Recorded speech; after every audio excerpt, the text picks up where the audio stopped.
terras, corações prontos e suscetíveis à palavra, para que a semente caia no coração deles, nos nossos corações, e ela dê fruto a 30, a 60 e até 100 por um. Que não sejamos aqueles que têm o coração endurecido, como as pedras que a semente cai no caminho, como os espinhos, os prazeres desse mundo que sufocam a palavra, mas que possamos ser pessoas que a palavra encontra raiz, fundamento e nos transformam. É o que eu oro nessa noite. Senhor, fale conosco. Senhor, faça a sua vontade. Senhor, flua entre nós. Me capacita, Jesus. Me capacita a comunicar o que o Senhor deseja falar com a sua igreja nessa noite. Me dê graça. Me dê a tua sabedoria. Me dê o teu discernimento. Em nome de Jesus. Amém e amém. Irmãos, nós estamos em uma série de mensagens, de 7 mensagens, sobre as cartas às igrejas da Ásia Menor, descritas em Apocalipse 2 e 3. Nós já falamos muito sobre isso, nós já falamos sobre a carta à igreja de Éfeso, nós já falamos sobre a carta à igreja de Esmirna, nós já falamos sobre a carta à igreja de Pérgamo, e hoje nós vamos falar, são 7 igrejas, hoje nós vamos falar da quarta, a igreja de Tiatira. Nós ainda falaremos da igreja de Sardes, diga, meu Deus, essa aqui você tem que estar aqui, irmão, que Sardes é pesado. Nós falamos da igreja de Laodiceia, ou melhor, desculpa, da igreja de Filadélfia, essa é bacana, essa é boa. Mas nós falaremos da última, a igreja de Laodiceia. A igreja de Laodiceia é a melhor. Eu comecei essa série só para pregar sobre a igreja de Laodiceia, é a que eu mais quero pregar. Vou pregar, tipo assim, até umas 10 horas da noite, brincadeira. Porque ela é bomba, mas na verdade nós temos entendido que todas são. Posso ouvir um amém? Quem está aqui, pelo menos na maioria, todas as mensagens têm sido muito duras em algum ponto da nossa vida. Quando nós falamos das cartas às igrejas, nós estamos buscando entender o que Jesus deseja e espera de sua igreja. Nós, já falei isso e vou repetir, desejamos muitas coisas da igreja. Nós temos uma visão sobre como a igreja deve ser, sobre o que é importante na igreja, sim ou não? Sempre falo isso, né? Vou repetir hoje. Nós aprendemos ao decorrer da vida a fazer análises de culto, né? Nós analisamos, não, isso aqui é bom, não, isso aqui eu não gosto. Isso aqui é legal, não, isso ali eu não gostei, isso aqui estava bom, isso aqui estava ruim. Ah, isso aqui na igreja é legal, não é? E a nossa opinião, na grande realidade, ela pouco importa. Posso ouvir um amém?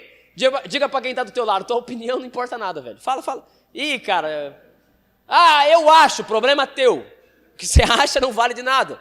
Posso ouvir um amém? Porque o que importa sobre a igreja não é o que você acha, não é o que eu acho, é o que Jesus pensa sobre a igreja e o que Jesus deseja dela. E uma coisa certa que nós temos aprendido nesses domingos é que existe um padrão da igreja. Você vai perceber que muitas verdades elas estão sendo repetidas. Sim ou não? Muitas coisas elas estão sendo faladas continuamente a cada domingo. É quase que a pregação, uma foge um pouquinho, mas é quase que a mesma coisa todas. E isso é proposital. E por isso que eu faço questão de pregar uma por uma, para nós entendermos que existem coisas que são muito importantes para Jesus na igreja. Nós percebemos que o padrão é o mesmo. Nós aprendemos sobre a questão do serviço, sobre a questão do amor, sobre a questão da perseguição, da perseverança. Nós aprendemos sobre a questão da pobreza e da riqueza. E hoje nós vamos falar da igreja de Tiatira. Vocês, os que estavam aqui nas outras ministrações, percebem que quase sempre a gente começava igual. Ah, a cidade tal era uma grande cidade, sim ou não? A cidade tal era uma cidade importante. Eu falei o porquê semana passada, que era a estratégia dos apóstolos de começarem igrejas em lugares significativos da cultura e do mundo onde eles viviam.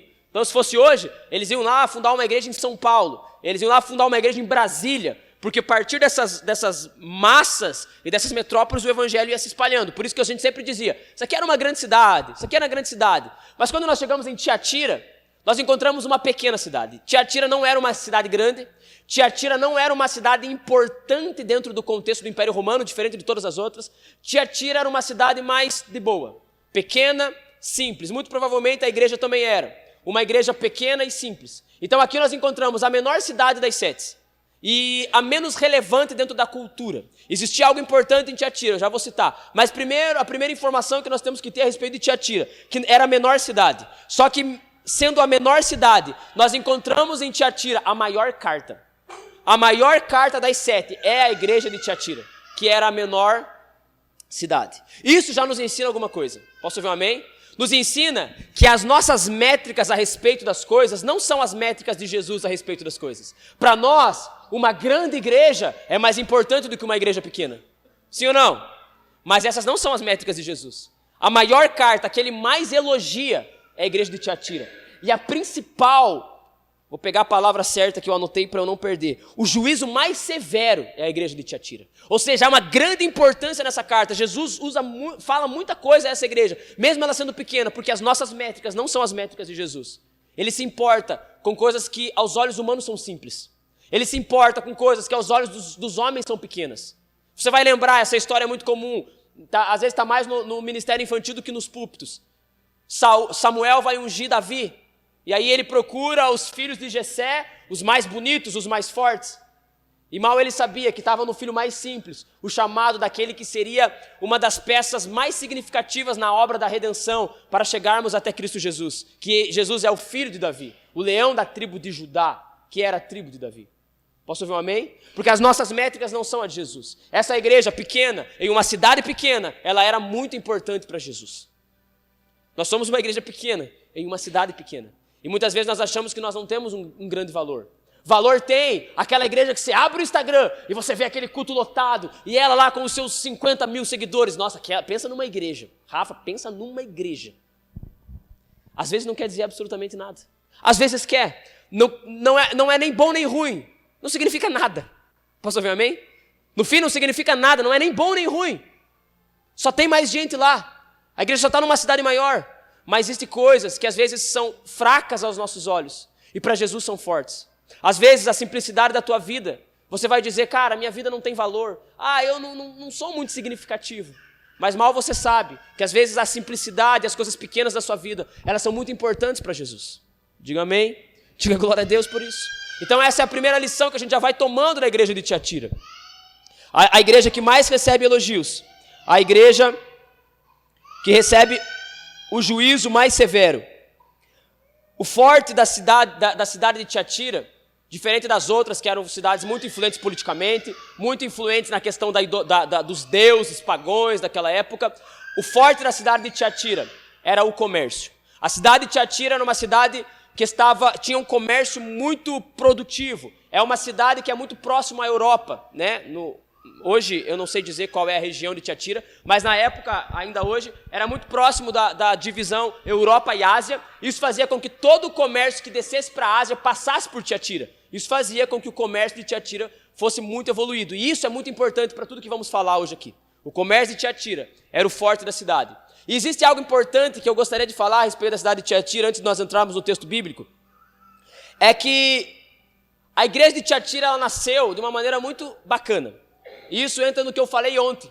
Quem estava aqui lembra que eu falei o porquê que nós queremos fazer um culto online com irmãos próximos a nós que estão fora do Brasil e não encontram igreja nas cidades onde foram. Nós temos algumas pessoas próximos a nós. Eu falei que nós vamos iniciar esse trabalho e o porquê? Porque existe uma maneira que o evangelho avança e Tiatira é um exemplo disso. A igreja de Tiatira, ela foi fundada da seguinte maneira. Quem aqui lembra de uma mulher chamada Lídia em Atos, que Paulo prega para ela? Lídia, ela era uma mulher que encontrou com Paulo em Filipo, na cidade de Filipo, grande cidade do Império Romano, uma das principais. Talvez Filipo era a representação hoje para nós dos Estados Unidos e de uma vida em Nova York. Você ser cidadão romano dentro de Filipo era o green card americano com uma boa habitação em Nova York, coisa desse nível. E Lídia estava lá por conta da vida comercial dela e Paulo prega o evangelho para ela, só que Lídia, ela morava em uma cidade. Lídia morava em Tiatira. E até algumas bíblias vai falar a palavra Tiatira e outras vão falar na região de Lídia, porque Lídia era a região de Tiatira. Então, às vezes não, muito provável que o nome dessa mulher nem Lídia era. O nome dela, nós não sabemos, mas ela era chamada de Lídia por conta de ser da região de Lídia. E aí a Bíblia vai falar que ela recebe o evangelho pela boca de Paulo, ela volta à sua cidade, e quando ela volta à sua cidade, ela pede que Paulo fique uns dias na casa dela. E muito provavelmente ali se fundou a igreja de Tiatira, por conta de uma mulher comum que recebe o evangelho, vai para sua cidade e de coração aberto começa a viver o evangelho. E uma igreja nasce em Tiatira por conta de uma mulher comum. Ela não era do grupo apostólico, ela não era missionária, ela era uma mulher comerciante que recebeu o evangelho e trouxe o evangelho para a sua cidade. E aí nasce a igreja de Tiatira. Muito provavelmente a igreja de Tiatira nasceu na casa de Lídia, porque ela tinha uma grande casa e ela pede para que Paulo passe algumas semanas com ela lá. Com Paulo e mais os demais irmãos. Posso ouvir um amém até aqui? Então assim nasce a igreja de Tiatira. Por isso que eu falei ontem, que aqui nós entendemos o porquê fazer algumas coisas. Há lugares que talvez a gente não vá, mas quando você faz de longe, talvez o efeito que tem lá faça com que nasça algo muito poderoso dentro do reino dos céus, naquele lugar. Posso ouvir um amém diante disso? A história de Lídia está em Atos 16, é um trecho bem curto. Vamos ler o texto, irmão? Apocalipse, capítulo 2.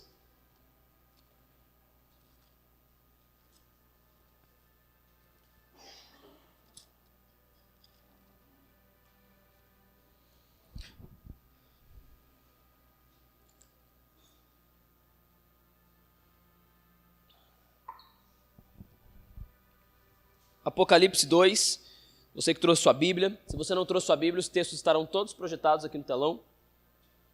O versículo é o 18.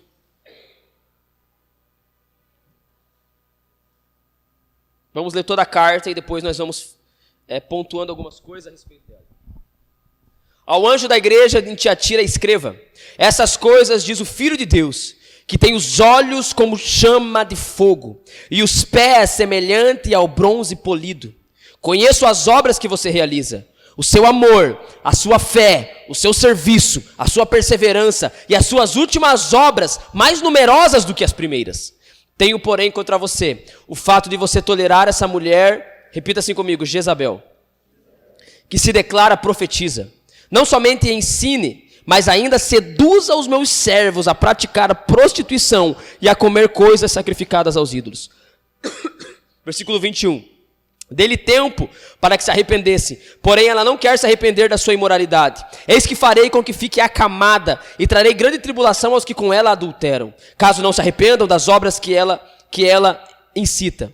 Matarei os seus filhos e todas as igrejas saberão que eu sou aquele que sonda as mentes e os corações e retribuirei a cada um de vocês segundo as suas obras.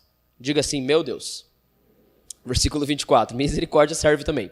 Digo, porém, aos demais de Tiatira, a todos aqueles que não seguem essa doutrina e que não conhecem, como eles dizem, preste atenção nisso aqui, as coisas profundas de Satanás. Não porei outra carga sobre vocês. Versículo 25. Tão somente conservem o que vocês têm, até que eu venha. Ao vencedor, que guardar até o fim as minhas obras, eu lhe darei autoridade sobre as nações, e com cetro de ferro as governará e as reduzirá a pedaços como se fossem objetos de barro. Assim como também eu recebi a autoridade de meu Pai, e eu lhe darei ainda a estrela da manhã. Quem tem ouvidos, ouça o que o Espírito diz às igrejas. Então nós percebemos aqui muitas informações. E algumas coisas um tanto quanto pesadas aqui. Hoje nós vamos ter, que não tem como fugir, de falar um pouco sobre a Jezabel. Esse nome é muito comum na cultura evangélica, né? A Jezabel. Eu vou falar um pouquinho sobre isso hoje, mas antes disso, vamos olhar para como Jesus se revela a essa igreja.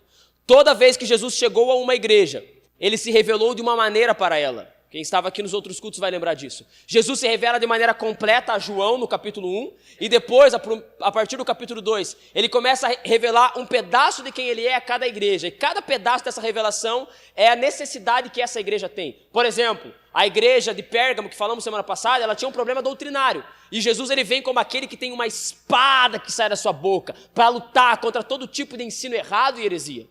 E aqui em Tiatira nós encontramos um Jesus que vem com olhos como chama de fogo e pés como latão reluzente. Eu sei, irmão, e isso que eu vou falar não é nenhum problema. Até cantamos hoje a música aqui, por sinal. Nós temos muitas canções e muitos pensamentos a respeito desse Jesus com olhos como chama de fogo. Nós sempre acabamos romantizando esse Jesus, sim ou não? Poxa, Jesus é lindo, nossa, que desejo que eu tenho de olhar no Jesus com olhos como chamas de fogo. A gente às vezes quer ensinar as crianças, né, os nossos filhos, a respeito de Jesus, aí você não quer mostrar aquele Jesus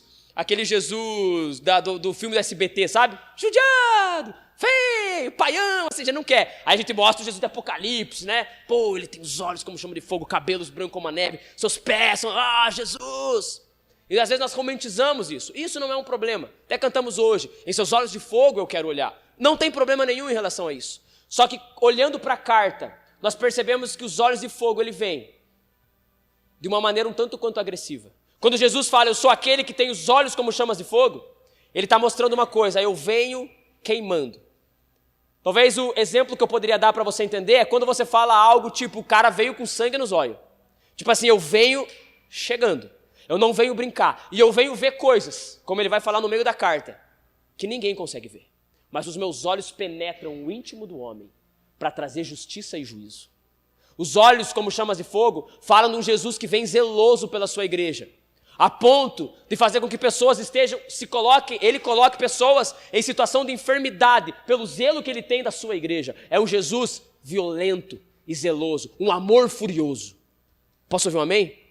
Digo para você, irmão, que às vezes não é tão... Tem dias da nossa vida que é melhor não olhar nos olhos dele, que são chamas de fogo. Porque a gente vai arrumar um problema. Mas na verdade é bom olhar no fim, porque sabe o que acontece?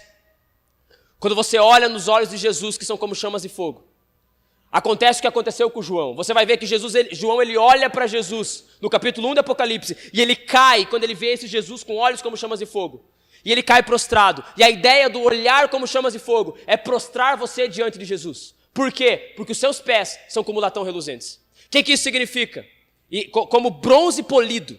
Essa seria a palavra mais certa do texto. Como bronze polido. O que isso quer dizer? Que quando você olha para Jesus e você vê o Jesus com olhos como chamas de fogo, você alcança um lugar de temor e você se prostra. E quando você se prostra, o bronze no mundo antigo, na época dos escritos de Jesus, falam de algo que era usado como espelho. Então quando você olha para o Jesus que tem os pés como latão reluzente ou como bronze polido, você consegue olhar para você mesmo. Você vê um Jesus trazendo um coração de zelo e temor, gerando temor em você, e você se prostra a ele, e agora você consegue ver quem você é diante dele. E aí você vê a realidade profunda de quem você é. E aí você consegue ver quem ele espera que de fato você seja. Por isso que você precisa olhar para os olhos como chamas de fogo, para que você se prostre aos pés dele, e olhe para os pés dele, e olhe quem você é. Porque diante da carta, nós percebemos que a ideia de Jesus é mostrar a verdade de quem você é. É mostrar aquilo que com certeza eu não consigo ver aqui pregando para você. Aquilo que talvez quem está do teu lado, pode ser até o seu cônjuge, não consegue ver de você. E que de alguma maneira, os olhos como chama de fogo, purifiquem esse interior que só Jesus pode ver. Estamos juntos até aqui? E Jesus vem se revelar a essa igreja dessa maneira. O objetivo de Jesus já na revelação é mostrar, eu quero olhar para um lugar, que é só o meu olhar que tem a capacidade de olhar. É só os meus olhos que penetram o interior do homem. Porque eu sou aquele que sonda as mentes e os corações. Posso ouvir um amém até aqui? Isso já vai gerando em nós um temor, sim ou não? Pelo menos em mim. Imagina que você está só no momento da carta. E Jesus está chegando para você e dizendo, então, eu tenho olhos como chama de fogo. Para a gente que é evangélica, a gente já, Mas imagina que você não tem essa revelação evangélica da coisa. Cara, um Jesus com olhos queimando está vindo até mim. E isso tem que gerar algum temor em nós. E aí Jesus ele começa a tratar das obras dessa igreja. E Tiatira é a igreja que Jesus mais elogia. E ele vai dizendo, deixa eu ler com você aqui, se tiver com a Bíblia aí, ainda me acompanhe uma vez mais. Ele vai dizer, conheço as obras que você realiza, o seu amor, repita assim comigo, amor, a sua fé, o seu serviço, a sua perseverança, e as suas últimas obras mais numerosas ou melhores do que as primeiras. Veja aqui, Jesus diz que essa igreja é uma igreja que ama. Lembra que Jesus... Quem lembra da igreja de Éfeso? Primeira carta foi a igreja de Éfeso, né? A igreja de Éfeso era uma igreja que fazia algumas coisas parecidas com essa. Lembra? Só que não tinha amor. Jesus fala, vocês perderam o primeiro amor. Vocês não cumprem mais o mandamento. Vocês fazem muita coisa boa, mas o sentimento não é o sentimento do amor.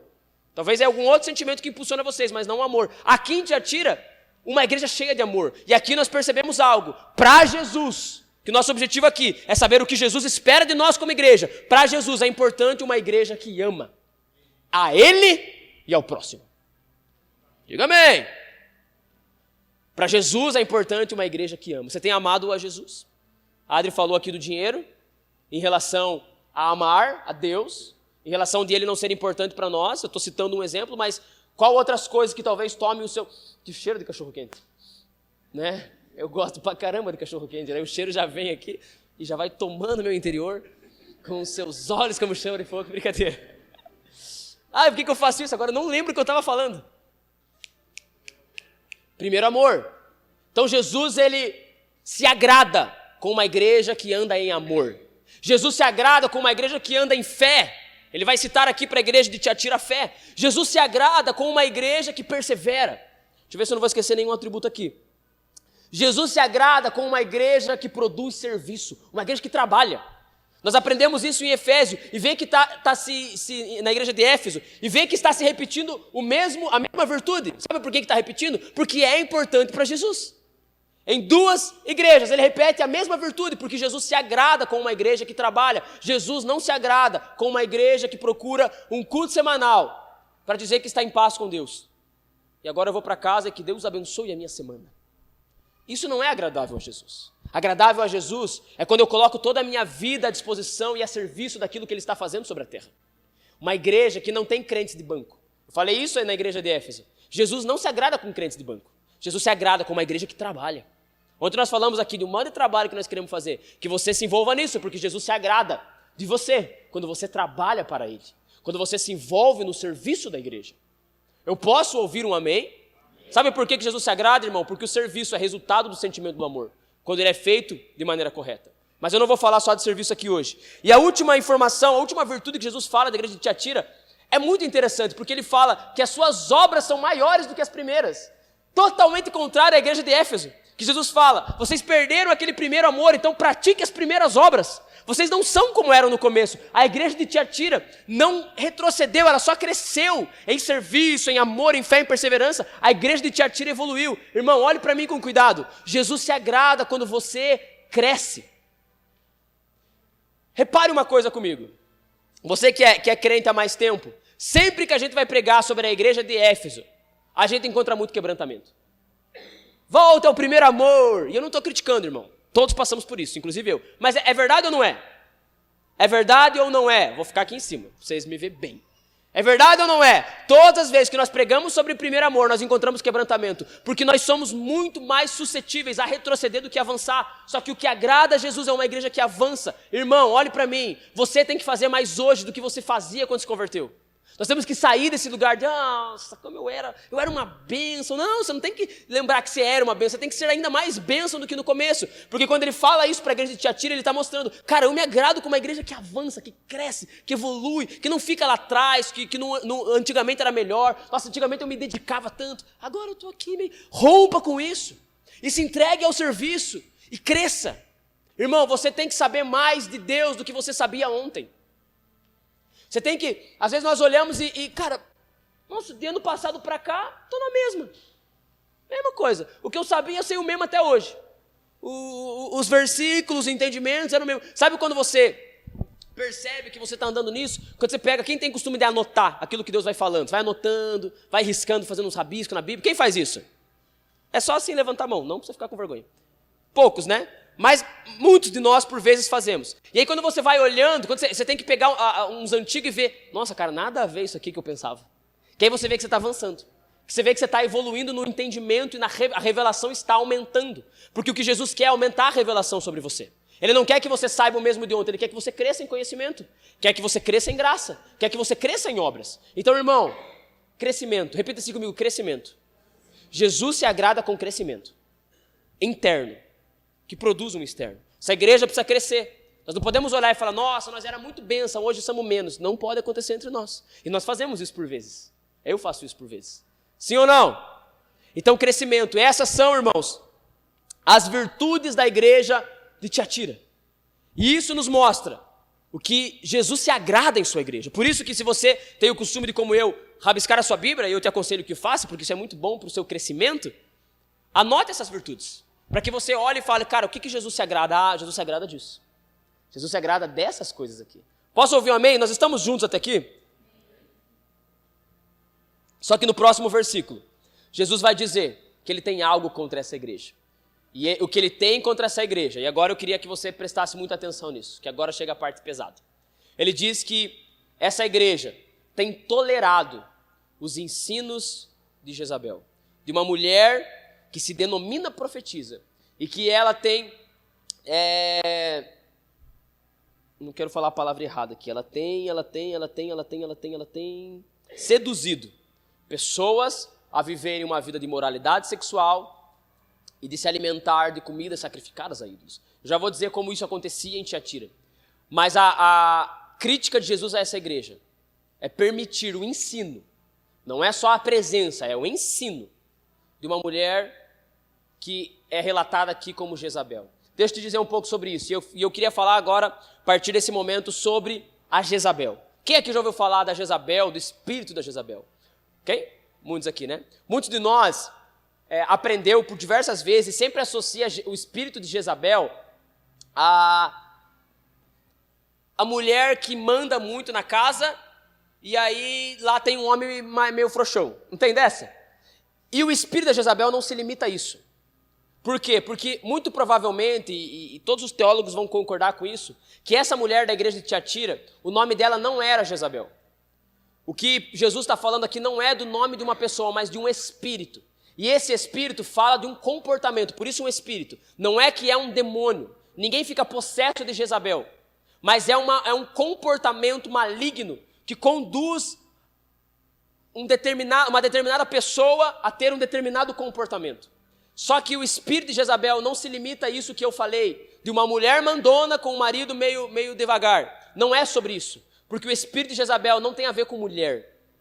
Quero que você entenda isso. O espírito de Jezabel não tem a ver com mulher. E eu até não ia falar sobre tudo isso hoje, falei, cara, deixa para outra hora, mas eu acho importante nós olharmos um pouquinho para isso, eu acho importante entender um pouco sobre isso. É um assunto bem cabulosinho, né? Porque, né, enfim... Mas eu acho muito importante entendermos sobre isso, porque o espírito de Jezabel não tem a ver com uma mulher. A gente sempre aprende isso nos encontros de casal, não sei o que lá, mas não é sobre isso. É um comportamento que está normalmente em pessoas que estão à frente de algo. Principalmente à frente da igreja, como líderes, pastores, coisas do tipo. Então a primeira coisa que eu quero que você entenda, essa mulher ela não tinha o nome de Jezabel, mas ela andava com um comportamento. A semelhança do comportamento de Jezabel. E aí nós olhamos para quem é Jezabel. Por que isso acontece? Não se distraia, irmão, fique comigo aqui. Jezabel foi esposa do rei Acabe. E ela de fato era uma mulher que tomava muito à frente no reino de Israel, mais do que o rei Acabe. E o rei Acabe era meio molengão mesmo, deixava meio que ela fazer o que queria. Por isso tem essa associação. Mas não se limita a isso e você já entendeu isso. Mas Jezabel era uma mulher que era esposa do rei Acabe. Ela era rainha de Israel na época do profeta Elias. Irmão, Jezabel e Acabe, eles produziram o maior cenário de idolatria e prostituição em toda a história de Israel. Aconteceu no cenário do reinado de Acabe e Jezabel. Por isso que esse comportamento, esse espírito, fala muito a respeito dessas coisas. Adoração a ídolos e prostituição e imoralidade sexual. Nós vamos falar um pouco disso. Segura aí.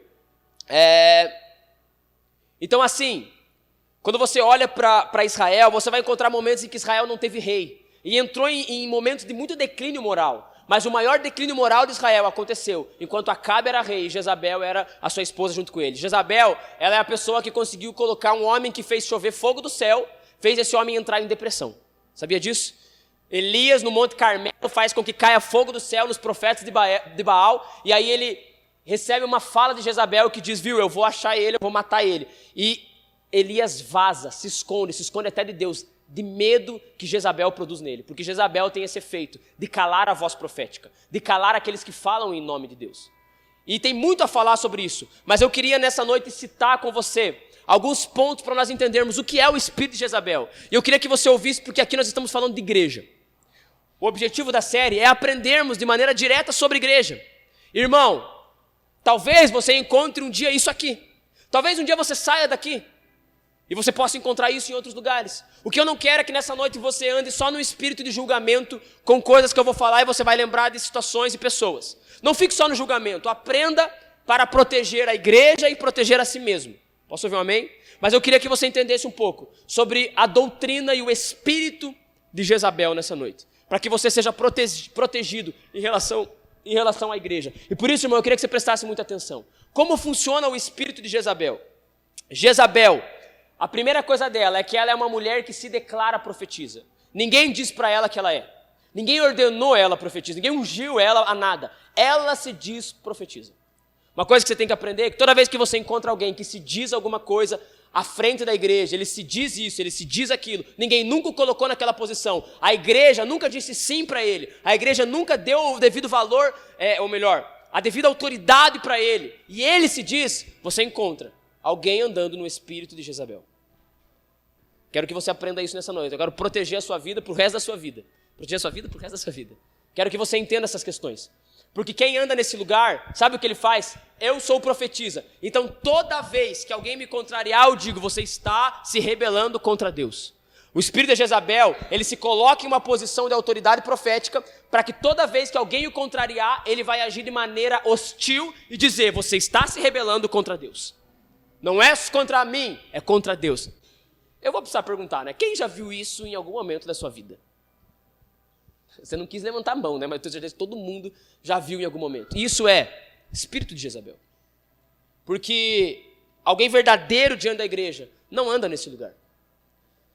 Se eu for contrariado, e eu dizer que você está contrariando Deus, eu estou andando em um espírito errado. Não há humildade, não há quebrantamento, e enfim, eu não quero gastar muito tempo com isso, mas aqui é o primeiro alerta para você. Eu estou falando daquela pessoa que diz, não coloque a mão no ungido do Senhor. Sabe? O Guto que gosta dessas revelações aqui. Mas o assunto é muito sério. Posso ouvir um amém? Então toda vez que você encontrar alguém que se denomina algo que a igreja nunca disse para ele, sabe como que alguém é levantado em autoridade sobre a igreja, irmão? Quando a igreja diz para ele que ele é. Ele é colocado diante da igreja, e a igreja diz sim, você é um pastor, você é um profeta, você é isso, você é pela igreja, não por seu alto título. Eu posso ouvir um amém? Espírito de Jezabel. Segunda coisa, é o culto à personalidade. Ninguém é maior do que ele. É aquele líder que quando ele não está na igreja, ele mostra para a igreja, ele faz questão de que a igreja entenda que nada funciona sem ele. Ele é o centro da igreja, ele é o objetivo da igreja estar bem. Ele é o homem de Deus. E se você precisa de uma oração, você precisa da oração dele. Não funciona do irmãozinho que está fazendo o story. A dele não é boa. A boa mesmo é do homem de Deus. Isso é espírito de Jezabel. Alguém já viu isso acontecendo em algum lugar? Não acontece muito, né? Aqui no Brasil não, é mais em outros lugares. E por isso que é importante nós falarmos sobre essas verdades. Terceiro ponto que eu anotei aqui sobre o espírito de Jezabel. Ele traz controle por meio de boa relação. Ele controla a tua vida, te tratando bem. Aqueles que ele quer perto. Então ele controla você tipo assim, irmão, eu vou dar uma boa oferta para você. Só que ele não está dando uma boa oferta, ele está trazendo algo para controlar você. Então ele vai te tratando bem. O espírito de Jezabel, a pessoa que anda nesse lugar, normalmente ela tem muitas pessoas próximas dela que amam ela. E que ele trata bem, mas ele trata bem para trazer controle. Alguém já viu isso acontecendo? Aqui no Brasil, nada, zero, é tudo mais fora. Isso é espírito de Jezabel. A Jezabel tinha os profetas dela. Jezabel tinha os queridinhos dela. E ela tratava por meio desse ambiente de manipulação. Então é uma boa relação para a manipulação, não para frutificar, não por causa da igreja, não por causa de coisas semelhantes a isso. Terceiro ponto do espírito de Jezabel, religiosidade e caráter duvidoso. O espírito de Jezabel, ele é alguém que se preocupa com Deus. Ele é um cara que, ele sempre se mostra alguém temente a Deus, entre aspas. Jezabel, do Antigo Testamento, ela era alguém que se importava muito com o culto, mas culto a Baal, não culto a Deus de Israel. Mas ela era alguém religioso, só que quando você pisa no calo dela, você descobre uma outra pessoa. Então ele é religioso até ele ser contrariado, até ele ser atingido, até ele ser ofendido. Quando ele é ofendido, toda aquela boa virtude vai por água abaixo. E você vê alguém agressivo a ponto de matar por conta da sua posição e das suas ideias. Isso é espírito de Jezabel.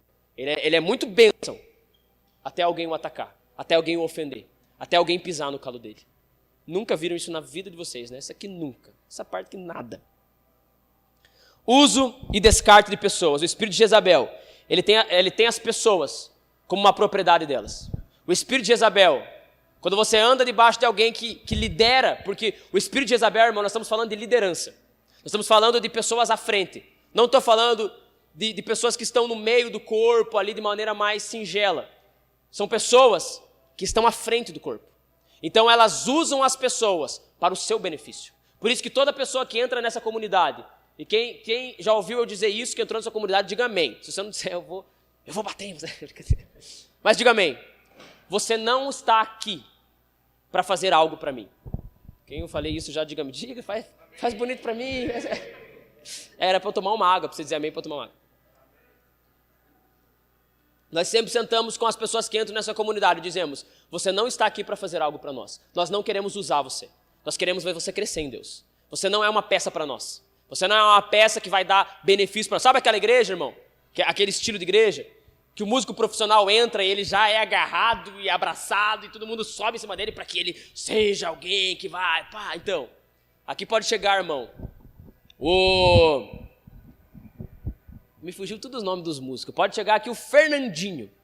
Nós vamos sentar e dizer, Fernandinho, vamos num pequeno grupo com nós, pra gente ter comunhão, pra gente ser irmão, pra gente servir uns aos outros ali, tá ligado?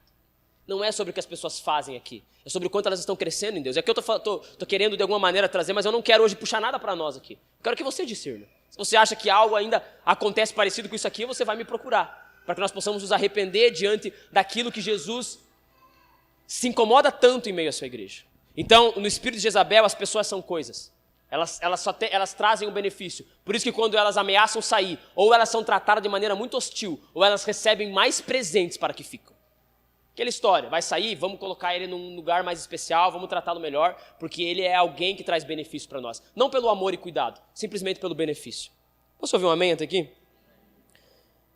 Alta capacidade de se colocar como vítima. O espírito de Jezabel, ele sempre vai dizer que ele está sendo ofendido. Ele nunca se arrepende, ele nunca pensa no outro. Ele sempre está dizendo, poxa, ninguém me honra. Vocês têm que me honrar. Vocês têm que me amar. Essa irmã aqui não me chama nem de pastor. Você acredita nisso? Tomou uma dura lá no Pará. Você não chama teu pastor de pastor? Que mandava mensagem, ô Davi. Pô, que sacanagem. Não me honra, irmão. Que coisa triste. Brincadeira. Você tem que me honrar. Você tem que fazer coisas por mim. O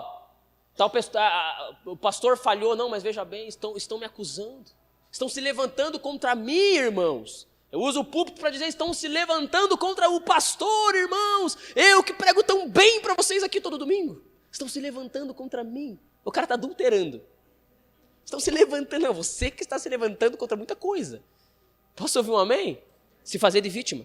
E por último, o espírito de Jezabel, ele causa crise emocional naqueles que o confrontam. Talvez alguns aqui eu sei que já passaram por isso. Você tentou trazer algum nível de confronto por ver um cenário caótico em meio à igreja. E você sai de maneira ferida e machucada por conta de ir contra alguém que está andando no espírito de Jezabel. Elias confrontou e o profeta que fez chover fogo do céu entrou em depressão. Você vai ver Elias na caverna, Deus falando, cara, o que você está fazendo aí, cara? Mano, todo mundo morreu, cara. E eu vou ser o próximo. Eu estou na fila do assassinato dessa mulher.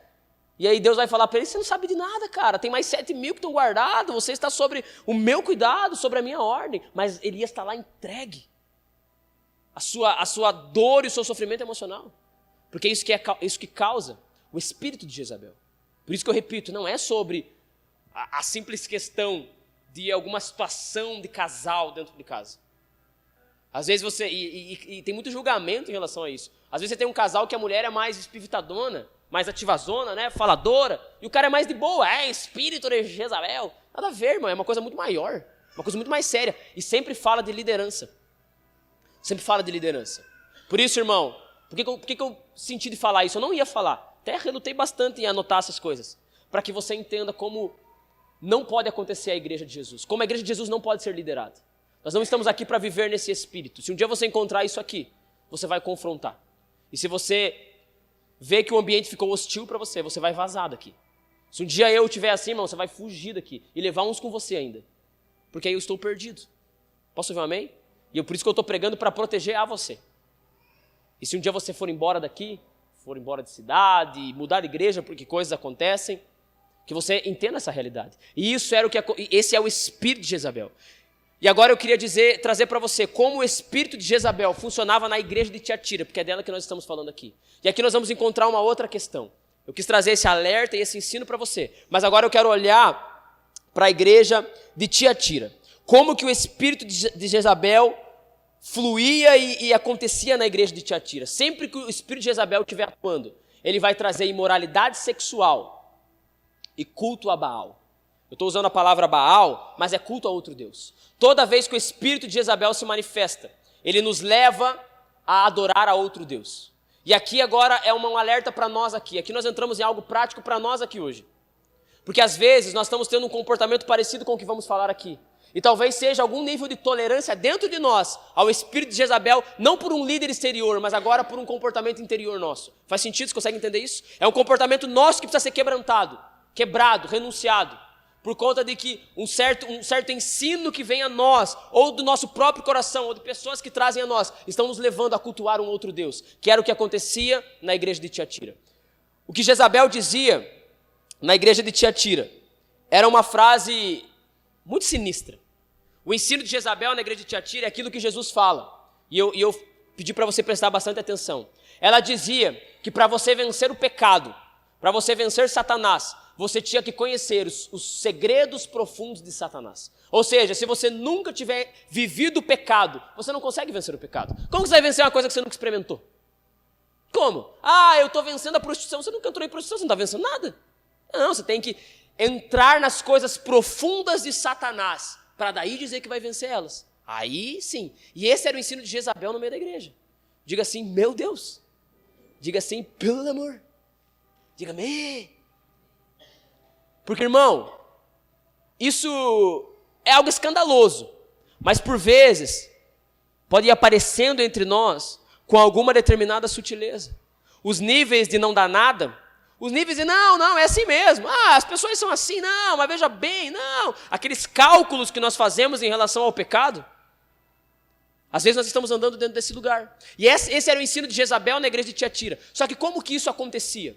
Eu falei para você que a igreja de Tiatira, a cidade de Tiatira, tinha um comércio muito forte. E como que isso funcionava? Dentro desse comércio muito forte, havia alguns sindicatos que eram também chamados de Sociedade dos Artesãos. E esse lugar era onde todo o comerciante, para ele fluir, para ele crescer, ele precisa fazer parte desses sindicatos. E Jezabel, a mulher aqui, ela levava as pessoas da igreja a esse lugar, porque como que funcionava? Você ia até o sindicato para as reuniões comerciais, só que como nesse tempo as coisas eram muito místicas, né? O mundo antigo vivia muito dentro de um misticismo, tudo era místico. Essas pessoas, elas tinham que prestar o culto a um determinado Deus. Cada sindicato tinha um Deus específico. E eles faziam um culto para esse Deus. E esse culto havia comidas sacrificadas a ídolos, o culto a esses deuses, comidas sacrificadas a ídolos, e esses sindicatos, essas festas dos artesãos, essa comunidade, terminava em grandes orgias. Só que para você fazer parte do comércio local, você tinha que estar dentro desses sindicatos. E Jezabel dizia, galera do céu, você vai deixar de ganhar por conta de uma coisa que nem é assim que funciona. Primeiro que não é sobre não fazer. Você tem que primeiro conhecer os segredos ocultos de Satanás. Tem que entrar lá, tem que entrar no negócio. E segundo, você vai deixar de ganhar por conta disso? Não, está tudo certo. Está tudo bem. O que importa é o seu sucesso. O que importa é o seu lucro. Vai deixar de ganhar. É assim que funciona a cultura aqui. É assim que a gente ganha dinheiro em Tiatira. Indo lá, comendo comidas sacrificadas a ídolos. Praticando imoralidade sexual. E era esse lugar que Jezabel seduzia o povo. E aí uma parte da igreja, entenda que a crítica de Jesus a essa igreja não é geral. Não era toda a igreja que vivia isso, era uma parte da igreja que começou a ser seduzida por Jezabel. E eles estavam entrando dentro desses sindicatos e vivendo aquilo que era pregado nesses sindicatos. Comidas sacrificadas a ídolos e imoralidade sexual. Começavam a viver essa realidade. E qual que era o objetivo final? O ganho pessoal. O dinheiro. Se eles não estivessem ali, eles não ganhavam. Se eles não estivessem ali, eles não faturavam. Se eles não tivessem nesse comportamento, eles empobreciam. Em momento algum vai dizer que a igreja de Tiatira ficou pobre. Mas uma coisa eu posso dizer para você historicamente. 100 anos depois dessa carta, não havia uma igreja em Tiatira. Sabia disso? 100 anos mais tarde, não havia uma igreja em Tiatira, historicamente falando. Eles não se arrependeram. Eles continuaram preocupados com o seu ganho pessoal, se submetendo a culto a outros deuses e a pecados sexuais, a imoralidades sexuais. Deixa eu dizer duas coisas aqui. Eu quero ler 2 versículos com você. Meu tempo já está indo por água abaixo, mas não tem problema. Porque quando eles faziam isso, eles estavam cultuando algum deus dentro do sindicato, já disse isso. Mas qual que era o fundo da questão? Qual que era a questão que eu queria que você parasse para pensar comigo nessa noite? O que importava para eles? Dinheiro. O que importava para eles? Ganho. Irmão, por vezes na nossa vida, Nós nos submetemos a nossa vida a um pecado moral, a um comportamento questionável, porque nós estamos preocupados com os ganhos pessoais da nossa vida. Irmão, entenda algo. Quando você vive uma vida aonde a igreja é um pedaço da tua vida, um plano secundário, a tua vida com Deus, ela é algo pequeno que você leva de uma maneira qualquer. Mas as coisas desse mundo, elas são muito importantes para você. Talvez você seja alguém que está prestando culto a outro Deus. Por exemplo, quando o teu trabalho te afasta da igreja, eu não estou falando sobre um trabalho de escala que faz você faltar um culto de vez em quando, não estou falando disso. Eu estou falando quando você trabalha desenfreadamente por um sucesso, você não consegue viver a vida semanal da igreja. Não estou falando que em alguma semana você não exceda a tua carga horária e não esteja em uma programação, não estou falando disso. Você consegue entender o que eu estou querendo dizer.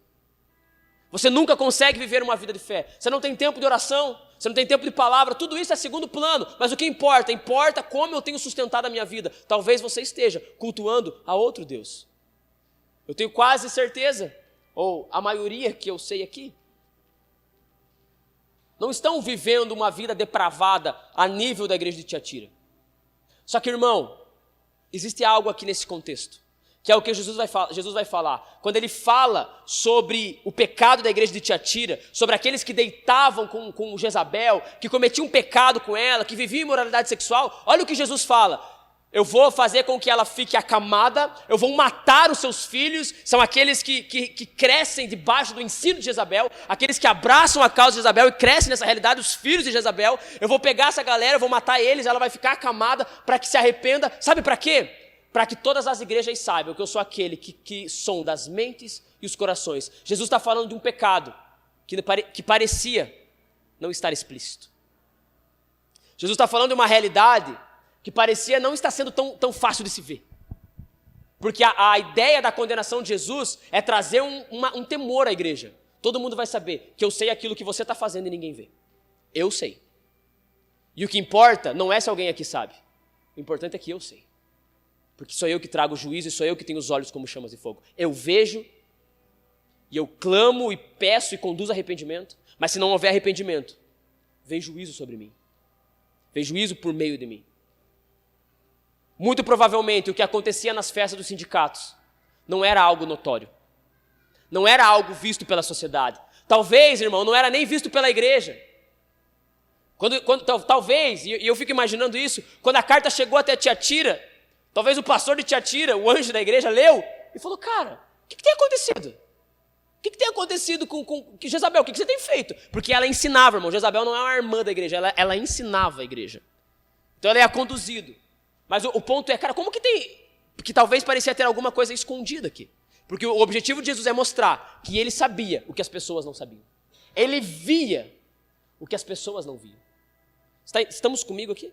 Como procedia isso, eu não consigo te dar clareza. Mas quando ele diz que ele vai trazer temor sobre toda a igreja, todas as igrejas vão saber, cara, Jesus vê o que ninguém vê. Porque existia algo em Tiatira que ninguém via, mas ele viu. Irmão, deixa eu dizer uma coisa para você. E aqui é um pouco pesado, mas eu preciso que você abra teu coração para Jesus nessa noite. O que importa para Jesus é o que está aí dentro, cara. Talvez você está aqui nessa noite, talvez eu estou aqui nessa noite, e você me olha e fala: nossa, o Davi é uma bênção. Não importa o que você acha de mim. Importa o que os olhos como chamas de fogo veem quando olham para mim. Jesus está falando aqui: eu estou disposto a mostrar aquilo que só eu vejo de você. E aqui nós entramos em um lugar, irmão. O que tem aí dentro que ninguém sabe? O que move o teu interior? O ponto aqui era culto a outro Deus e imoralidade sexual. Então não tem como eu fugir desses dois pontos com você. Eu falei do dinheiro que movia o coração de Tiatira muito provavelmente, porque eles estavam no sindicato, eles se preocupavam com o ganho. E aí eu falo isso para você e talvez você pense: não, eu não amo o dinheiro. Mas e aí no fundo do teu interior? Aquilo que só Jesus vê. O que é importante para você? O Senhor é importante para você? Ou o dinheiro é importante para você? O comércio é importante, comprar e vender é importante para você?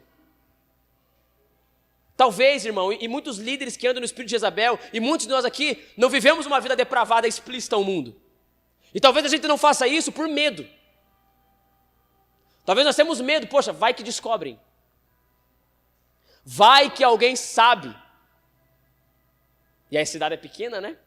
Vai que alguém descobre que o pastor anda fazendo umas paradas ali. Mas, irmão, não importa se descobrem ou não. Jesus, ele olha onde só ele pode ver. Ele conhece as suas intenções. Ele sabe por que você está aqui hoje. Ele sabe a quem você tem cultuado, a quem você tem adorado. Ele sabe o nível de pureza do seu interior. Por fora, irmão, todo mundo é lindo. Nós estamos aqui, coisa bonita. E eu não estou dizendo que você está em pecado. Eu não sei. E não importa se eu sei ou não sei. Posso ouvir um amém? É isso que eu quero que você entenda. Eu não estou querendo jogar você na cova dos leões aqui. Jogar você para a morte, dizendo que você está vivendo uma vida depravada. Eu não sei. E é isso que eu quero que você entenda. Eu não sei. E muitas vezes nós nos satisfazemos de o outro não saber. Mas nós não confrontamos mais. Sabe qual era o pecado de Tiatira? Que não tinha em a igreja de Éfeso? Tolerância. O pecado era tolerar. Eles toleravam Jezabel. Irmão, o que nós temos tolerado no nosso interior? Eu falei isso semana passada, falei algo muito próximo disso, e nós continuamos hoje. O que nós temos tolerado? Aquele pecado que a gente sabe que já passou da hora de parar, que já passou da hora de romper, aquele interior que mexe com a nossa mente. E sabe qual que é o problema, irmão? O pecado que está aí escondido. Quando ele não é combatido, quando ele não é arrependido, quando não há esforço para vencê-lo, quando há tolerância, em algum momento ele dá a luz externamente. E ainda que ele não dê, eu estou falando para você hoje do Jesus que sonda as mentes e os corações, ele sabe a sua intenção, ele sabe o que você tem pensado.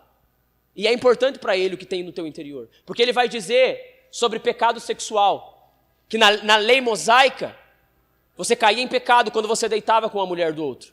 E ele vai dizer, mas agora eu digo, se você olhar e pensar, se o teu interior estiver desejando algumas coisas, você já cometeu adultério, você já está debaixo do pecado. Diga assim, vixe. Vixe. Irmão, não podemos andar uma vida cristã mascarada. Nós temos que ser sinceros com Cristo. Lembra o que eu falei quando eu comecei a série aqui? Jesus chega para cada igreja dizendo, eu conheço você, eu conheço o teu sofrimento, eu conheço a tua obra, eu conheço o teu pecado. Não adianta você viver como se eu não soubesse. E muitas vezes nós nos satisfazemos com o fato de que o pastor não sabe. Satisfazemos com o fato de que a esposa não sabe. Se a esposa não souber, já está valendo. Nos satisfazemos com o fato de que o irmão não sabe, de que o colega não sabe, de que o vizinho não sabe. E nada disso é importante. Porque aquele que tem os olhos como chamas de fogo, ele sabe. Ele conhece o teu interior. E ele está dizendo, cara, eu estou dando tempo para você se arrepender. Porque os filhos de Jezabel, eles cairão em condenação. Porque o espírito de Jezabel será vingado. Os pecados de imoralidade no meio da igreja, eles serão abatidos. E a palavra parece dura, e ela é dura. Mas a dureza de Jesus é uma dureza que nos leva a uma transformação de vida. Por isso que ele nos fala. Sabe qual que é o maior nível de juízo de Jesus? O juízo de Deus, sabe quando ele chega ao ápice da condenação? Quando ele entrega você para o teu pecado. E você já não sente mais nada. Você já não tem mais arrependimento. Você já se tornou normal, escancarado. É quando Jesus entrega alguém para o seu pecado, é o maior nível de condenação. Quando ele chega para você e diz, cara, eu estou mexendo com você, você precisa mudar de vida. Ele está amando você. Quando ele não ama, ele deixa. Porque como o próprio escritor aos Hebreus vai dizer, ele corrige o filho a quem ama, como todo pai faz. Quando você ama o seu filho, você o corrige. Porque você quer que ele seja mudado, você quer que ele seja justo, você quer que ele seja alinhado. E com Deus é assim também. E Jesus está falando para você hoje, cara, o que tem aí dentro? Que só ele sabe. Está na hora de romper. Está na hora de vencer. Está na hora de confessar. Deixa eu ler alguns textos com você nessa noite. Tenho 2 textos aqui. E o meu cansaço vai me fazer não lembrar o que está escrito neles. Mas abra a tua Bíblia em 1 Timóteo 6. Eu lembrei.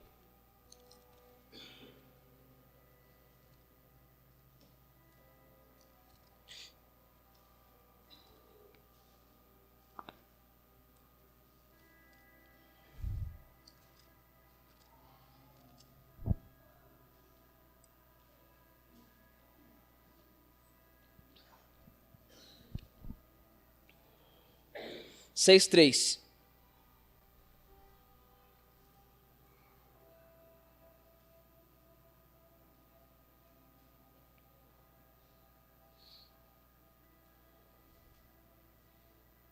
Esse texto é muito famoso, eu separei ele quando era para eu ter lido antes ele. Por isso que agora eu já passei, mas eu vou ler mesmo assim, acho importante a leitura dos textos.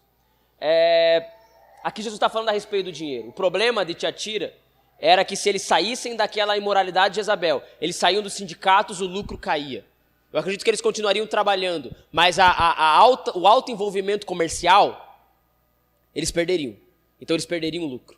E quando nós falamos disso, nós estamos falando que quando nós entramos nessas realidades, quando o nosso interior ele está preocupado mais com ganho do que com piedade, com crescimento em Deus, nós estamos entrando em um lugar pecaminoso diante do Senhor. Eu queria ler esse texto de Timóteo com você. Vamos ler o versículo... Cara, eu vou ler o 3 aqui. Se alguém ensina outra doutrina e não concorda com essas palavras do nosso Senhor Jesus Cristo e com o ensino segundo a piedade, esse é orgulhoso e não entende nada, mas tem um desejo doentio por discussões e brigas a respeito de palavras. É daí que nascem a inveja, a provocação, as difamações, as suspeitas malignas. E as polêmicas sem fim da parte de pessoas cuja mente é pervertida e que estão privados da verdade, supondo que a piedade é fonte de lucro. Aqui Paulo está condenando, né, desejo equivocado a respeito dos ensinos bíblicos. Versículo 6. De fato, grande fonte de lucro é a piedade com contentamento. Jesus está dizendo, ou melhor, Paulo está escrevendo aqui para nós que o que importa é uma vida em Deus. E isso é lucro. Isso é conquista. O que é conquista diante do Senhor? Como que o meu interior deve desejar a vida? Piedade. Uma vida transformada. E aí ele continua. Porque nada trouxemos para o mundo, nem coisa alguma podemos levar dele. Tendo sustento e com que nos vestir, estejamos contentes. Mas os que querem ficar ricos... Olha isso, irmão. Você acredita na Bíblia? Você bota fé na Bíblia? Bíblia é a parada. Bíblia. Estamos juntos? Olha o que Paulo fala aqui. Mas os que querem ficar ricos caem em tentação. Nós estamos falando aqui do interior. E muitas vezes o nosso interior o que eu quero da vida é conquista e sucesso. Talvez nós não esboçamos isso para fora. Talvez nós não falamos por falta de algum tipo de extravagância, por assim dizer. Mas o nosso interior, o desejo que tem em nós, o que eu quero é conquista e sucesso. O que eu quero de Deus é que Ele me abençoe. Por vezes nós podemos encontrar isso em nosso interior. Só que Paulo vai escrever, os que querem ficar ricos, eles caem em muitas tentações. Ó a continuação. Em armadilhas e em muitos desejos insensatos e nocivos, que levam as pessoas a se afundar na ruína e na perdição. Porque o amor ao dinheiro é a raiz de todos os males. E alguns nessa cobiça se desviaram da fé e atormentaram a si mesmo com muitas dores. Esse texto é muito forte, né? Irmão, Tiatira estava preocupado com o comércio, a ponto de se entregar a paixões pecaminosas, a desejos pecaminosos, a reverterem o ensino bíblico, a doutrina. E por vezes nós somos tentados a esse lugar. O ponto aqui que eu queria enfatizar mais uma vez como está o seu interior? Qual é o desejo do seu interior? O que tem aí, irmão, que ninguém sabe? Então, como eu falei, e eu vejo aqui duas questões. A quem você tem adorado? Como que eu sei, Davi, a quem eu tenho adorado? Muito simples, a quem você tem servido. A partir do que você tem se movimentado. Aí você descobre quem você adora. A adoração, irmão, acho que foi falado alguma coisa parecida com isso aqui hoje, no começo. Adoração não é cantar uma música. Ah, estou adorando. Oh, aquele irmão ali, adorador. Quem já viu? Adorador. Pula, que achou. O irmão adorador. 6 meses depois, o adorador, vida louca e se entregando aos pecados da vida. A adoração não é uma canção. A canção entra dentro do combo de uma vida de adoração. Mas a adoração é a quem eu me submeto. A adoração é a quem eu sirvo. A adoração é a quem eu entrego a condução da minha vida de maneira que eu estou servindo a Ele. Quem lembra, irmão, de quando Jesus ele sai do seu batismo, ele vai ser tentado por Satanás no deserto. E ele é tentado pela sua fome, pela comida, no primeiro momento. E em um segundo momento, Jesus é tentado quando Satanás leva ele a um mais alto monte e mostra todos os reinos do mundo. E ele diz, eu te darei tudo, porque foi dado a minha autoridade. Então eu te darei tudo, se prostrado me adorares. O que você acha que Jesus tinha que fazer ali para pecar? Cantar uma música? Satanás é o meu cavaleiro. Oh, me adorou, legal, gostei. Você acha que seria isso? Não, irmão. Ele colocaria o seu coração debaixo das doutrinas e a serviço de Satanás. Então, Satanás, qual é a sua agenda? O que você quer fazer sobre as nações? Eu assumo o governo e agora eu ajo de acordo com o teu querer. Eu faço segundo a tua vontade. E eu trabalho para você. Isso é adoração. Adoração é a quem eu me submeto. É pelo que eu me esforço. Posso ouvir um amém? Uma vida de adoração é amanhã você viver para a glória de Deus, para conhecer a Cristo. Uma vida de adoração é você estar envolvido com as coisas que Jesus está fazendo, com a igreja dele, com os serviços dele, é trabalhar, como falamos aqui, por 3 semanas maravilhosas no mês de discipulado. Irmão, não porque eu falei, mas eu acho que esse último estudo de fé e trabalho foi um dos melhores que eu já fiz na minha vida. Não porque eu falei, mas pela significância que ele teve. Pelo menos para mim. Digo isso porque eu sou muito edificado por aquilo que a gente vai conversando. E assim, o que foi gerado aqui nas conversas, não sei para vocês que vieram, mas eu achei maravilhoso. Maravilhoso pela significância do dia a dia. Então assim, irmão, adoração é amanhã. De como você trabalha, pelo que você trabalha, o que move o teu interior. Porque pode ser um desejo único e exclusivo ao sucesso e à conquista e ao dinheiro. E isso vai te levar a outros pecados. E dentro desse interior, irmão, o que tem aí? O que tem aí em relação a pecados, a imoralidades, a sujeira, a impureza? O que tem aí que só você sabe? Os 2 pecados, as 2 questões que nós estamos trabalhando hoje é a adoração e imoralidade sexual. E por isso eu não posso fugir do tema com você. Já estou terminando. 5 minutinhos. Mas, irmão, sonde o seu coração, porque Jesus está vendo. Ele é quem sonda as mentes e os corações. Se tem algo que talvez você não consegue dizer, você não consegue saber, peça que Ele te mostre. E vença. E se arrependa. E busque uma vitória em relação aos instintos do teu interior que são pecaminosos diante de Jesus.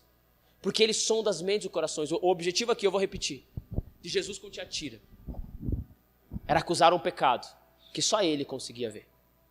Eu consigo ver muitos pecados em você. Você consegue ver muitos pecados em mim, se nós convivermos próximos. Aqui não dá nada, né? Mas se a gente sair para dar um rolê junto, você vai ver muitos pecados em mim e eu em você. Mas o que Jesus está falando aqui é de pecados que só Ele vê. Porque é Ele quem sonda as mentes e os corações. Deixa eu ler o último texto com vocês. Esse texto nem está anotado aqui, mas eu quero ler. Efésios 5. E nós vamos terminar.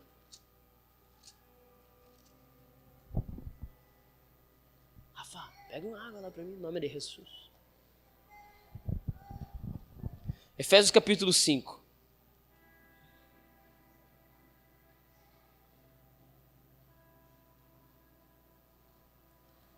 Mas não anotei, irmão.